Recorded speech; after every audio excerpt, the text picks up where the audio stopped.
Any particular considerations for women's health and particular stages in life? Menopause is maybe a time of weight change, and anything you particularly want to say about that?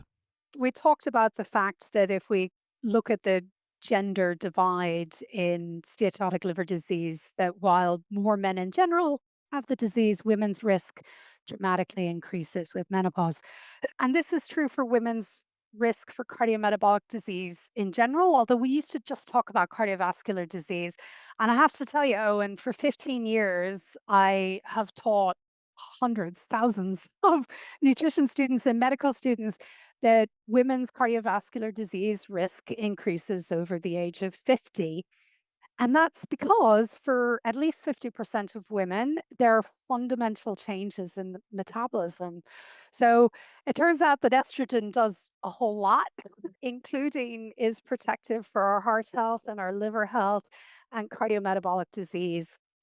So, menopause is again a topic that, as women my age and Davina McCall and others have come to light, we're now beginning to talk about in a way that we didn't. I think 20 years ago, menopause was just meant to be this transition and we accepted our fate.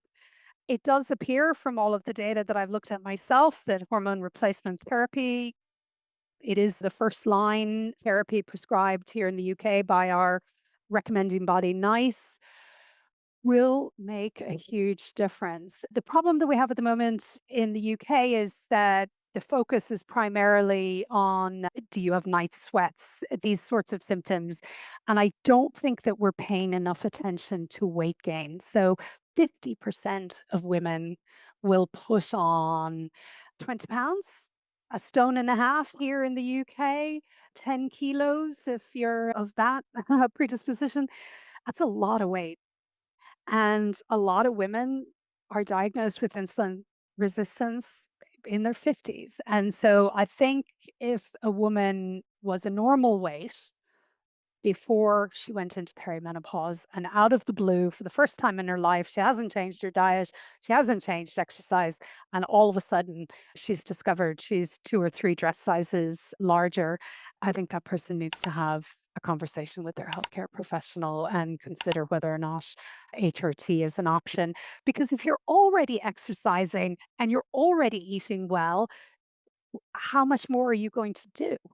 So there are women who go into perimenopause already living with overweight, and that might be a different story. But to any woman who has put on a significant amount of weight, somewhere between the ages of 45 and 52, I think you should have a conversation with your healthcare professional because your risk for liver disease, for heart disease, and for a whole host of other unpleasant things like UTIs and bone breaks has just dramatically gone up.